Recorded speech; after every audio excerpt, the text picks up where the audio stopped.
Assalamualaikum warahmatullahi wabarakatuh. Hai sahabat beriman, apa kabar?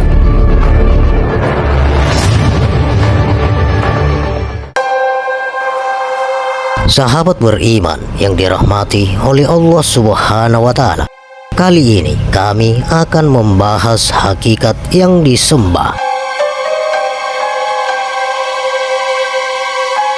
Hakikat yang disembah tak tahu, tak boleh disebut, tak boleh dibilang, tak boleh difikir, tak boleh dikaji. Hakikat yang disembah, tetapi ganti untuk kita untuk disebut dipanggil dia. Hakikat yang disembah itu dia, tapi hakikatnya tak tahu. Namanya Allah. Apabila sebut namanya Allah, ganti daripada dia, yaitu ganti daripada hakikat yang disembah, maka sekiranya kita naik pergi kepada semata-mata zat, maka Allah yaitu Alhamdu atau Allah Ahad, Qul huwallahu ahadun atau Allah itu Ahad. Makna Ahad yaitu ia menunjukkan akan ahadianya. Katakanlah dia Allah yang Maha Esa. Ahad itu menunjukkan sifat ataupun nama bagi zat yang menunjukkan ahadiyah Allah. Ahadiyah zat, apa dia ahadiyah zat? Yaitu zat semata-mata zat. Ia tidak beserta sifat, ia tidak beserta nama. Sebelum lagi dipanggil dengan satu nama pun, itu ia Ahad. Bukankah telah berlalu kepada manusia satu ketika dari masa, sedang dia tidak menjadi sesuatu benda yang disebut-sebut. Quran Surat Al-Insan ayat 76. Hakikat yang disembah itu tidak boleh disebut, tidak boleh dikata, keluh tidak naik menyebutnya. Hakikat yang disembah, hakikat yang kita minta tolong, boleh sebut itu nama. Kalau kita tidak jadikan nama, bolehlah sebut, tetapi sebelum dia jadi nama keluh lidah, tidak boleh disebut. Kosong dalam akal fikiran kita memikirkannya. Kosong daripada fikiran, hakikatnya yang disembah itu tidak boleh difikir. Oleh karena hakikat yang disembah itu keluh lidah tidak disebut, tuli telinga mendengar, buta mata melihat, maka hakikat yang disembah itu digantikan dengan kalimat dia. Barulah boleh sebut. Kalau tidak, tak boleh kita sebut. Siapa yang menjadikan kamu? Dia, nama apa Allah, barulah boleh disebut. Kalau kita tidak ganti dengan dia, dia ditukar dengan kalimat dia, tak boleh disebut. Tak ditukar dengan nama Allah, tak boleh disebut. Begitu sekali bersahajanya hakikat yang disembah itu, muhallakanya. Makna terang ialah, kalau timbul yang tersembunyi, barulah terang. Kalau masih tak timbul lagi, maka duduk ragu lagi. Sekarang yang tersembunyi itu ialah hakikat yang disembah. Jadi hakikat yang disembah ini lidah kita keluh tidak sebut, akal kita tak boleh berpikir, buta mata melihatnya, dan tuli telinga mendengarnya. Oleh karena begini, maha tingginya ia, maha sucinya ia, maha besarnya ia, tidak berdaya makhluknya kita fikir, tak boleh kita sebut keluh lidah hakikat yang disembah itu, maka diganti dengan kalimat dia atau hu. Bila sudah ganti dia, barulah boleh sebut. Dia yang mana? Dia yang bernama Allah.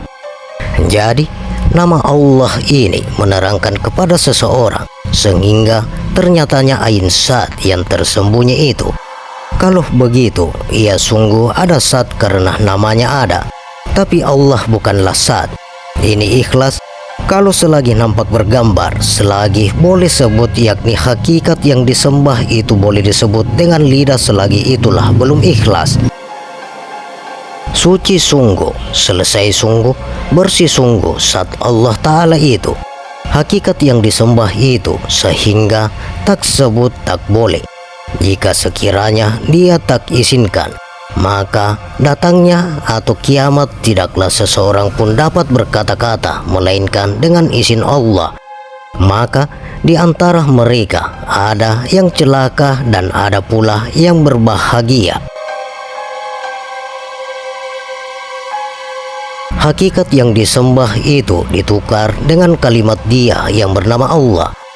Tak boleh kata apa, duduk senyap sunyi begitu. Sehingga kita tak boleh, tapi dengan kasih sayang rahmatnya, kemurahannya, maka diizinkan, maka digantikan dengan kalimat huwa. Bila kata Dia barulah boleh mulut disebut.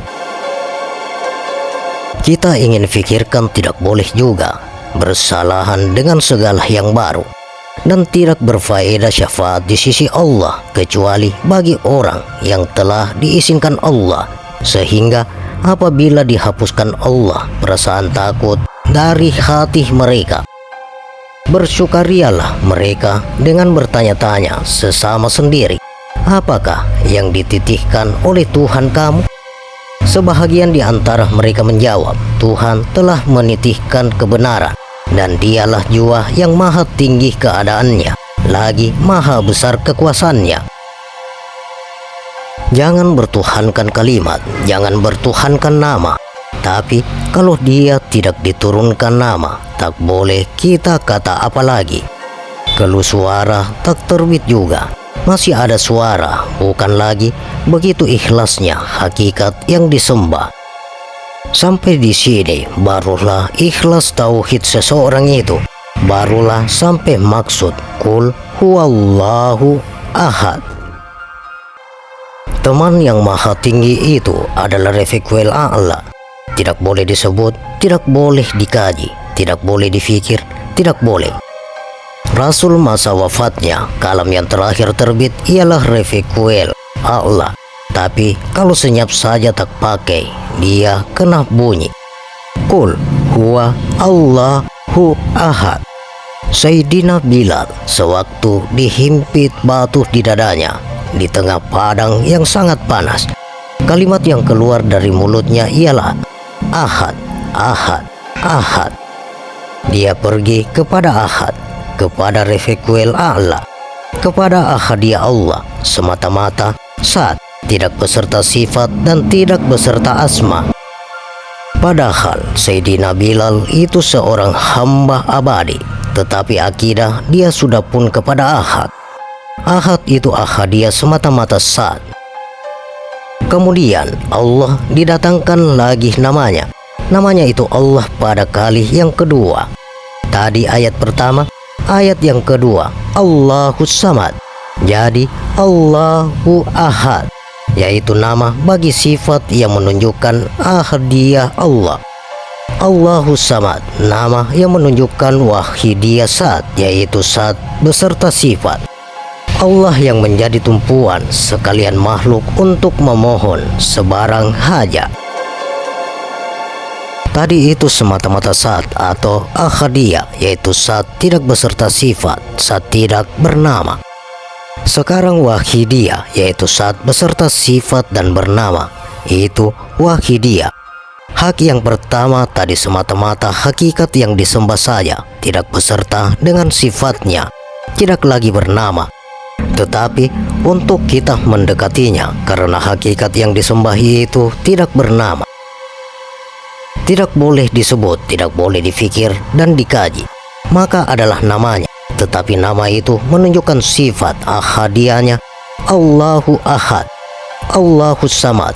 Allah itu nama, tapi tak lain daripada Sat. Sebab kalau tak diberi nama tak boleh disebut langsung. Bila kata Allah itu maksudnya hakikat yang disembahlah. Allah itu Al-Makbud, yaitu hakikat yang disembah. Allah yang sebenar-benarnya disembah itu menunjukkan Satnya beserta sifat dan dikenal dengan asmanya atau namanya, yakni Allahus Samad.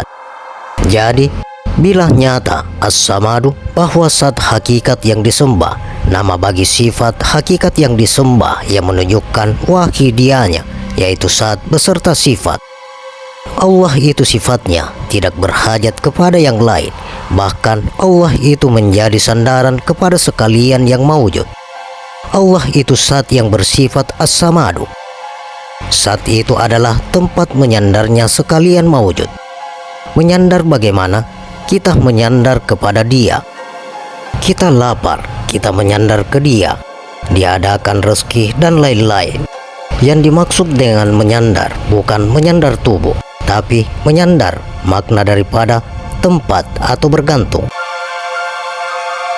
Hak ahadiyah, dia itu tak ada berhubungan dengan sifat dan tidak menyata kepada yang lain.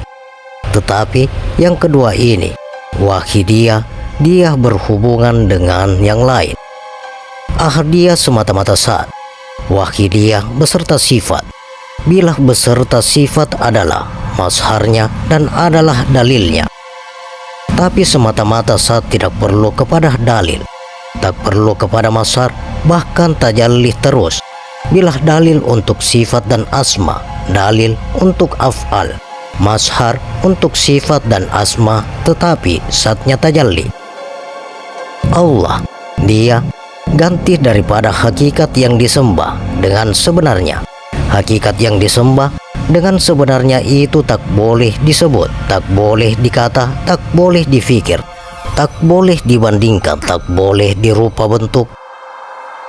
Maka amat susahlah kepada sekalian yang lain hendak mendampinginya atau ingin menyandar atau bergantung kepada dia. Maka Allah yang gantinya dia dikala itu semata-mata zatnya tidak beserta sifat dan asma. Tetapi apabila ia naik menyatakan kepada sekalian makhluk, maka zatnya beserta sifat dan beserta asma. Bila zat beserta sifat, barulah boleh disebut namanya atau asmanya. Tetapi zat bukan sifat, sifat bukan zat, inilah wahidiyahnya.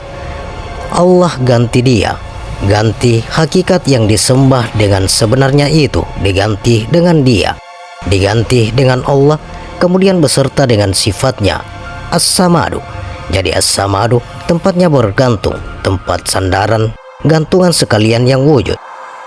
Bersandar di sini maksudnya berhajat dan berkehendak kepadanya, bukan kepada as-samadu, bukan kepada Allah, bukan kepada dia, tetapi kepada hakikat yang sebenarnya. Tetapi kalau tidak ada as-samadu, tidak nyata sifatnya. Jadi tak nyata bahwa Allah itu, nama yang disebut itu menjadi tempat gantungan bagi sekalian yang baru. Bukan as-samadu itu yang tempat kita berkehendak. Tempat yang kita berkehendaknya ialah kepada hakikat yang bernama as-samadu. Itu bukan as-samadu itu. Jadi as-samadu adalah tempat bergantung, tempat sandaran atau gantungan sekalian yang wujud. Dan akan kekallah satu Tuhanmu yang mempunyai kebesaran dan kemuliaan. Quran Surat Ar-Rahman ayat 55. Jadi sekarang dia menyatakan ahadiyahnya, yaitu semata-mata hakikat yang disembah. Dia menyatakan wahidiyahnya, yaitu hakikat yang disembah itu beserta dengan sifatnya. Kemudian dia menyatakan pula wahidiyahnya atau wahdah, yaitu dia menyatakan bahwa dia itu tidak beranak dan dia pula tidak diperanakan.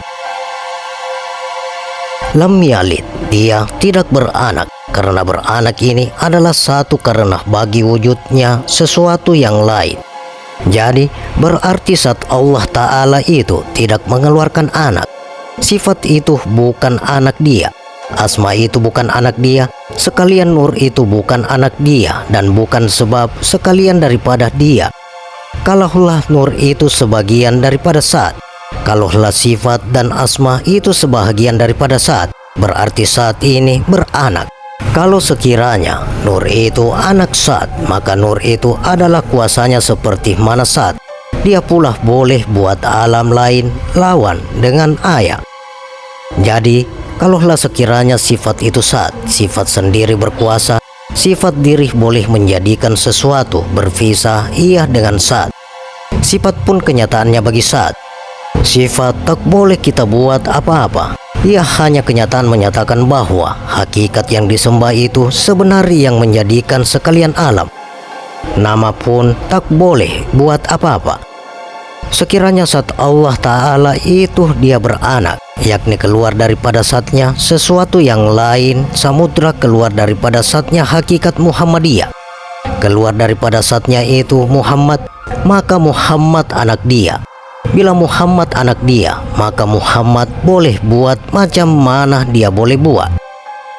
Berikutnya adalah walam yulad. Begitu juga dia tidak diperanakan. Bukanlah Sat itu timbul daripada sifat atau daripada asma.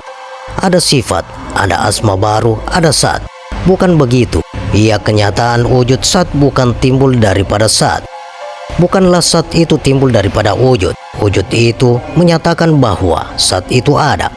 Sat yang wajibal wujud bukan yang wujud itu Sat. Itu membawa kepada wadahnya. Wahdahu la syarikalah.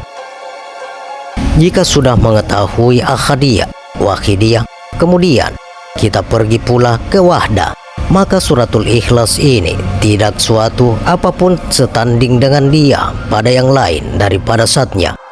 Sifat dia tak boleh kita tanding dengan dia. Asma tidak boleh kita tanding dengan dia. Apalagi yang lain daripada dia. Kesimpulannya ada 3, yaitu ahdiyah, wahidiyah, wahdiyah.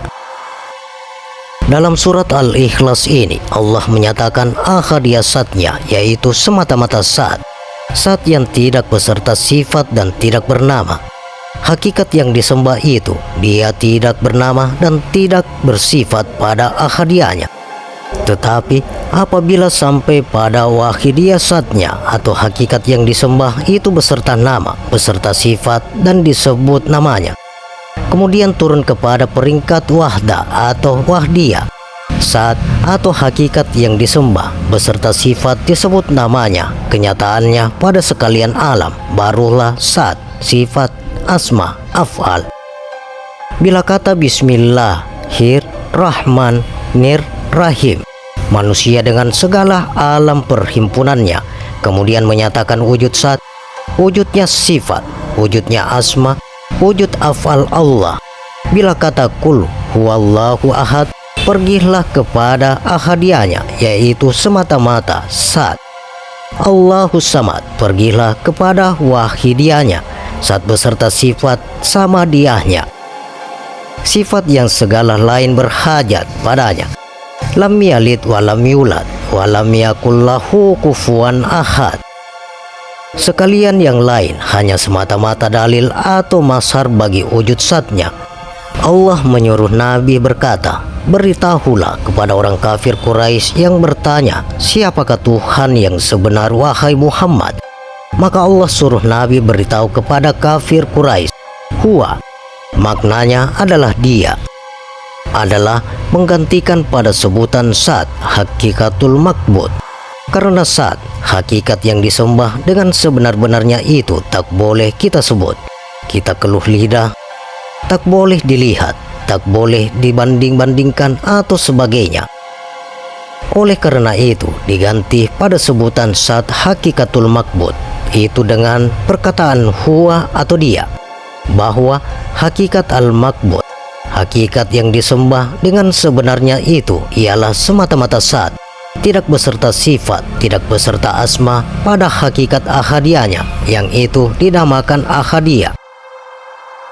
Dinamakan suratul ikhlas karena mensucikan hakikat ahadiyatul makbud daripada kesamarannya dari bilangan-bilangan nama Allah serta sifat, sebab bilangan nama Allah itu 99.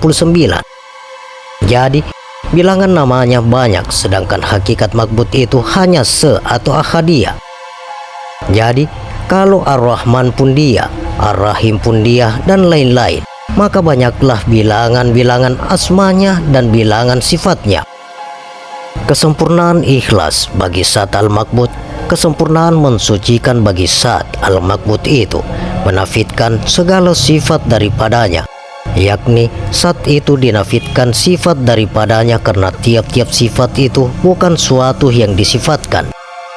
Makna Sat itu bukan sifat, jadi tiap-tiap sifat itu bukan suatu yang disifatkan. Berarti bahwa sifat-sifat Allah itu bukanlah Sat, tetapi tidak lain daripada menerangkan hakikat Sat al-makbud. Allah nama bagi Sat beserta segala sifat. Bila kata dia itu diganti pada sebutan hakikat al-makbud. Bila kata Allah ganti daripada menyebut wahuwa, siapa dia adalah Allah. Jadi Allah itu nama bagi Sat beserta segala sifat.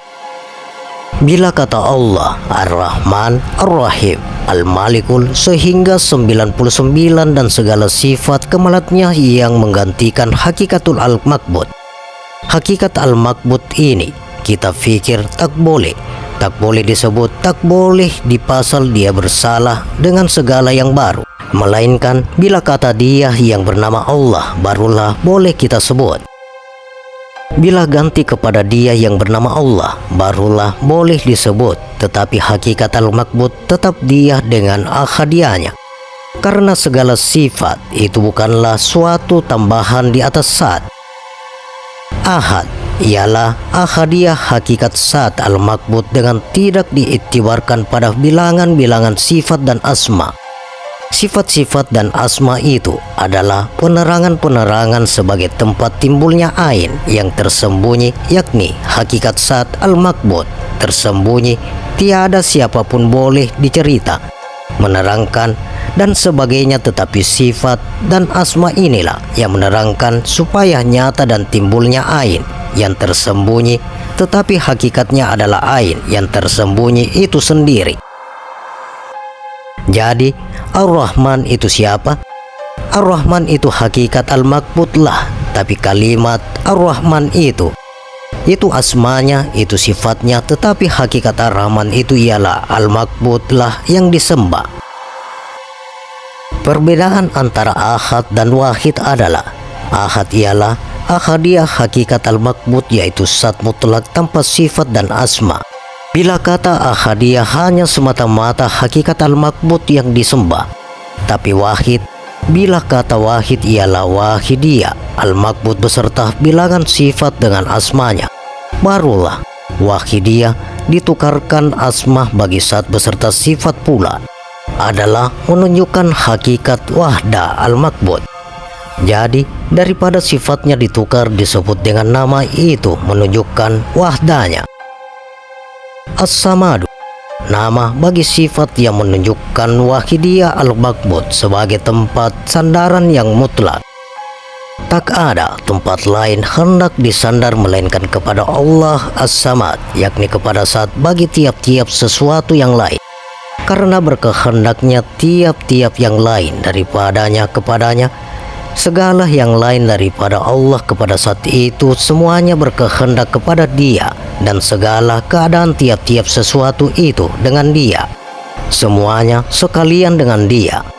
Dialah yang maha kaya, yang berhajat sesuatu yang lain kepadanya. Oleh itu tiap-tiap sesuatu mewujud dengan wujudnya, tetapi bukan dengan zat al-makbut.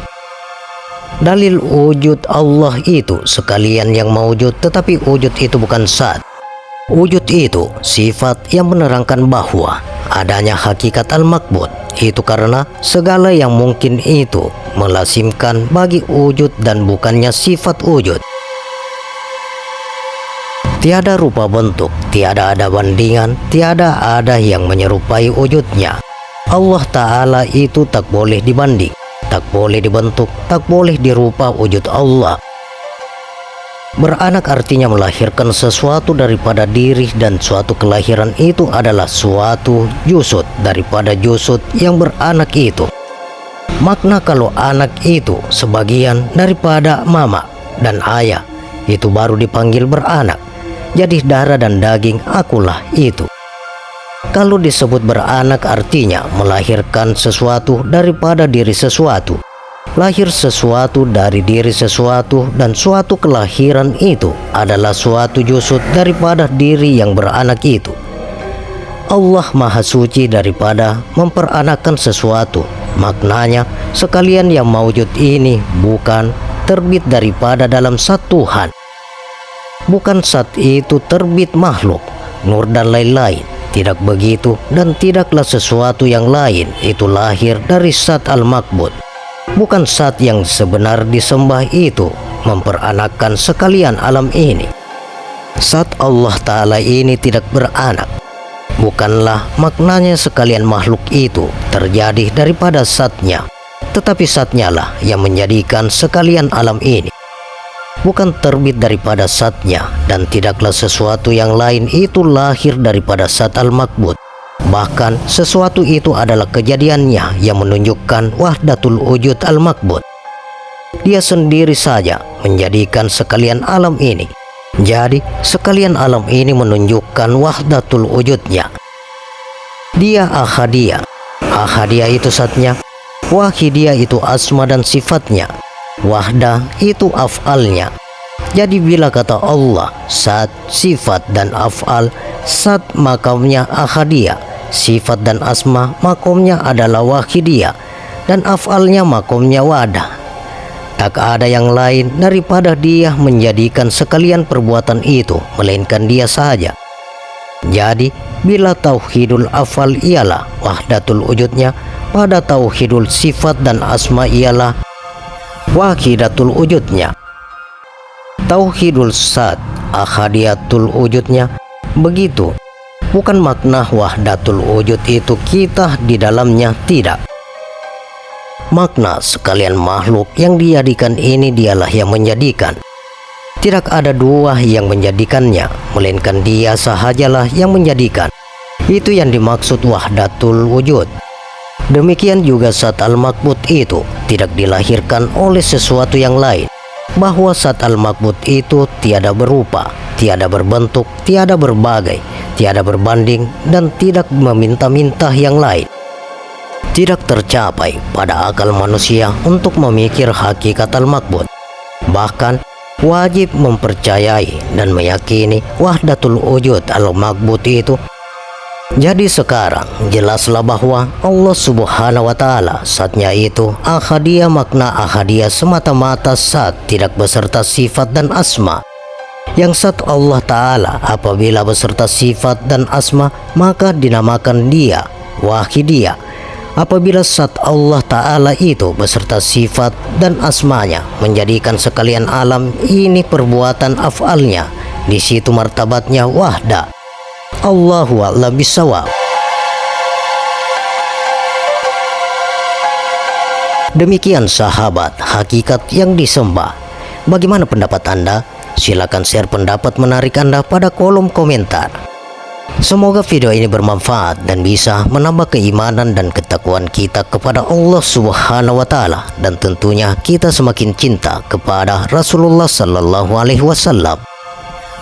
Terima kasih untuk sahabat-sahabatku yang telah menonton video ini. Sampai berjumpa kembali di video berikutnya. Wassalamualaikum warahmatullahi wabarakatuh.